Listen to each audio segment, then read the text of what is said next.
एक बहुत famous author अपनी एक बुक में एक इमेजिनरी रोल, एक इमेजिनरी कैरेक्टर पेश करता है। और वो इमेजिनरी कैरेक्टर, उसका रोल क्या होता है कि दुनिया में जो लोग हैं उनको उनकी लाइव्स के बारे में अनकंफर्टेबल ट्रुथ्स बताना। तो आज मैं भी कुछ इस तरह का रोल रिपीटर्स के लिए प्ले करने जा रहा हूँ। ठीक है। अच्छा, जो सबसे पहला पॉइंट है ना, वो ये है रिपीटर्स के हवाले से। अब देखें, रिपीटर्स, एक अच्छा रिपीटर और एक अच्छा फ्रेशर। अच्छा फ्रेशर और अच्छे रिपीटर से मुराद दिया है कि जो डेडिकेटेड हो। उनमें जो रिपीटर के लिए डाउन साइड होता है ना, जो रिपीटर के साथ एक मसला होता है, वो ये होता है। अब देखें, फ्रेशर है ना, अब हो सकता है कि उसका एडमिशन हो जाए, हो सकता है उसका एडमिशन ना हो सकता है कि वो उसके अंदर कैपेबिलिटी हो एडमिशन लेने की, और चांसेस हैं कि उसके अंदर कोई ऐसा फॉल्ट हो कि उसका एडमिशन ना हो। ठीक है। लेकिन जो रिपीटर्स होते हैं वो एक बार फेल हो चुके होते हैं, और उनके सामने ये एक हार्ड हिटिंग रियलिटी मौजूद होती है कि एक बार हमारा एडमिशन नहीं हुआ, हमने एमडी कैट फेल किया है, हमारे अंदर कंफर्म्ड कोई ऐसी चीज़ ज़रूर मौजूद है जो कि जिसने हमें फ़ेल किया। ठीक है। और जबकि फ्रेशर जो है उसको अभी टेस्ट देगा तो पता चलेगा ना, हो सकता है उसके अंदर ना हो।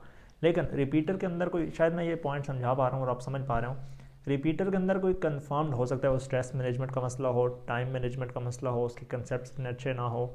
ये तो टेस्ट देने के बाद ही पता चलता है ना। रिपीटर को ये चीज़ पता चल चुकी है, जबकि फ्रेशर को अभी तक नहीं पता चली, और हो सकता है उसमें ना हो, चांसेस हैं कि ना हो।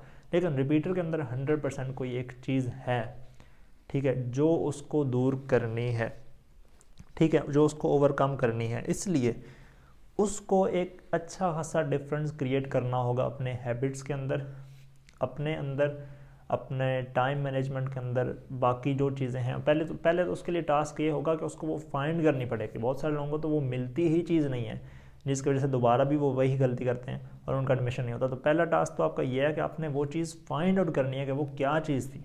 ये बहुत मसला है, और इस दौर में तो जो अभी सिनेरियो चल रहा है ये वाकई जेन्युइन इशू है, क्योंकि कोई बंदा अपनी गलती तो एक्सेप्ट करता नहीं है। वो कहता है कि जनाब ये पीएमसी का सिस्टम ख़राब है, यूएचएस का सिस्टम ख़राब है, उसकी वजह से नहीं हुआ, उसकी वजह से नहीं हुआ, सर्कमस्टेंसेस ऐसे थे, एकेडमी ऐसी थी, ये था, वो था। बहुत सारे लोग तो यहाँ पर ही फेल हो जाते हैं कि वो उसको एक्सेप्ट ही नहीं करते, वो खुद को एनालाइज ही नहीं करते, वो कहते हैं फ़लाँ की गलती है, फ़लाँ की गलती है। तो पहला स्टेप क्या है कि आपने एनालाइज करना है कि वो गलती क्या है, और फिर उसको दूर करने के लिए आपको अच्छी खासी मेहनत करनी पड़ेगी। ठीक है। दूसरी बात क्या है कि it is more difficult than you assume. Repeat year इतना आसान नहीं है। लोग इसके बारे में ओवर कॉन्फिडेंट होते हैं। लोगों को लगता है कि बस एक साल गुजारना ही गारंटी ये इस चीज़ की है कि क्योंकि हमने एक साल एक्स्ट्रा रिपीट फ्रेशर से गुजारा है तो हमारा एडमिशन हो जाएगा। तो आप सबके लिए ये गुजारिश है कि रिपीट करना इतना आसान नहीं है।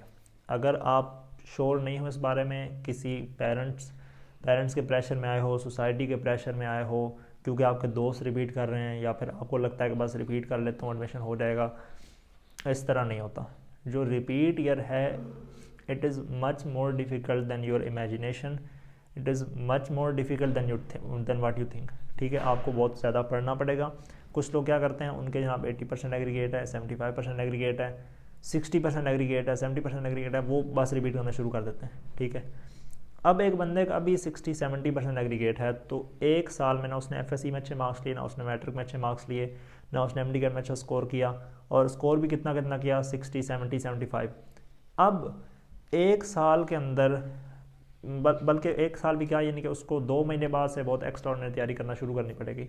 2-3 महीने के अंदर वैसा अपने अंदर कैसे डिफरेंस लाएगा कि वो एफएससी में बहुत अच्छा स्कोर कर ले, उसमें 200-300 मार्क्स इंप्रूव कर जाए, एमडी कैट में भी जनाब वो पहले उसने 150 लिए तो वो 190 प्लस ले लें। इतना डिफरेंस क्रिएट करना मुश्किल होता है।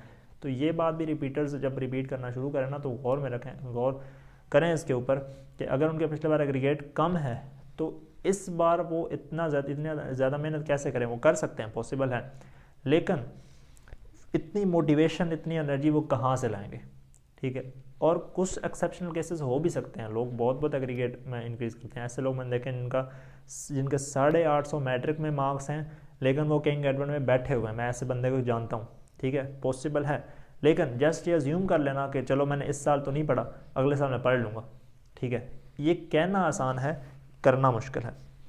उसके बाद अक्सर रिपीटर्स जो होते हैं दरमियान में गिव अप कर देते हैं।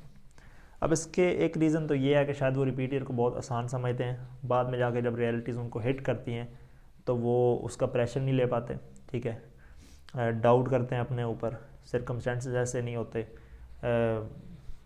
जब रिपीट करना स्टार्ट करते हैं इतनी मोटिवेशन नहीं होती, वही बात कि उसको आसान समझते हैं कि कर लेंगे, बाद में पता चलता है इतना आसान नहीं है। तो अक्सर रिपीटर्स तो बीच में ही गिव अप कर देते हैं, ठीक है। हो सकता है वो बाद में एमडी कैट दें, लेकिन वो दरमियान में हिम्मत हार चुके होते हैं, ठीक है, अब तैयारी नहीं उस तरह कर रहे होते, और बाद में फिर जाहिर सी बात है डेफिनेटली उनका एडमिशन भी नहीं होता, ठीक है।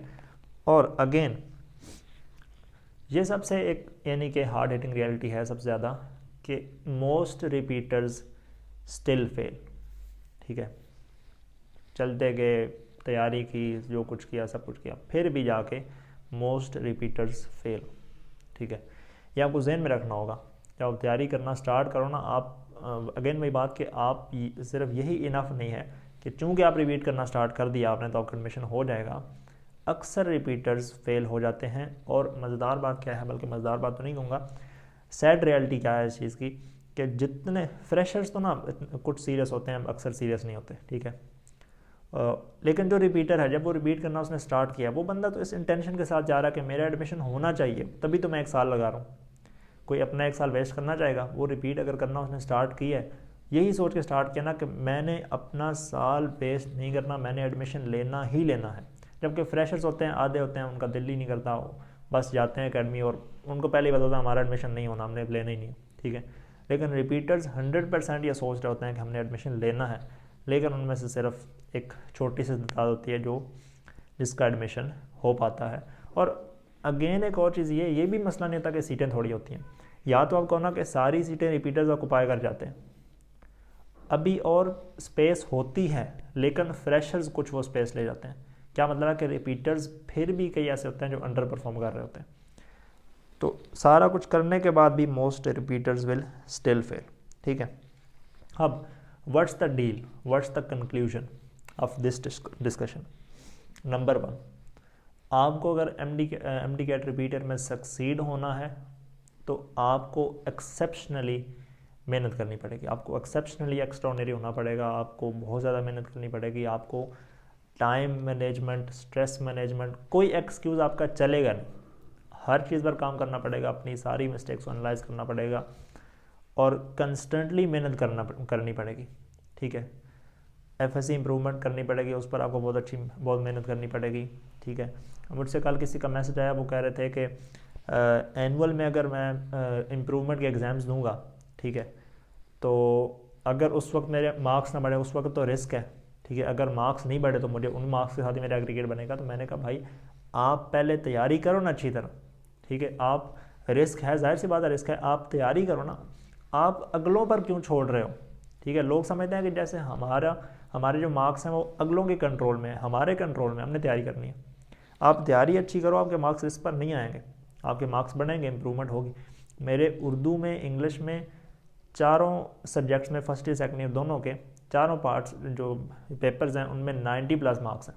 उसकी वजह क्या थी कि मैंने अपनी प्रिपरेशन को इतना, जो प्रेजेंटेशन थी या तैयारी थी जो 8 सब्जेक्ट्स की, उनको मैंने इतना अपग्रेड किया कि 4 डिफरेंट एग्जामिनर्स आए, लेकिन चारों को मेरी प्रेजेंटेशन समझ में आई कि यार ये प्रेजेंटेशन अच्छी है, इसको मार्क्स देने चाहिए। हालांकि आर्ट्स के सब्जेक्ट्स में ऐसा होता है कि एक बार अच्छे मार्क्स आगे दूसरे बार नहीं आते, एक साल में अच्छे दूसरी बार नहीं है, ठीक है। एक टीचर को चेक करो उसे प्रेजेंटेशन पसंद आएगी, दूसरे को चेक करो नहीं पसंद आएगी। लेकिन आप कोई रिस्क नहीं ले सकते, आप कोई कॉम्प्रोमाइज़, अपनी तरफ से कोई कमी नहीं आप छोड़ सकते रिपीट ईयर में। और अगर फिर भी आपका एडमिशन नहीं होता तो आपको रिपीट ईयर इस तरह स्पेंड करना चाहिए कि आप इससे बहुत कुछ लर्न करके जाओ जो आपको अगली लाइफ में हेल्प करेगा, ठीक है। आपको आप पर्सनली इम्प्रूव करो अपने आप को, आप मेहनत करना सीखो, आप स्ट्राइव करना सीखो, आप इस तरह के सर्कमस्टेंसेस में अपने आप को रेजिलिएंट और पेशेंट कैसे रखना है, ये चीज़ें सीखो। ये चीज़ें या ट्रेड्स आपको पूरी लाइफ में हेल्प करेंगी। इस सिनेरियो में इस तरह अगर आप अपना रिपीट ईयर गुजारेंगे तो आपका एडमिशन होगा या नहीं होगा, आप दोनों सूरतों में सक्सेसफुल होंगे।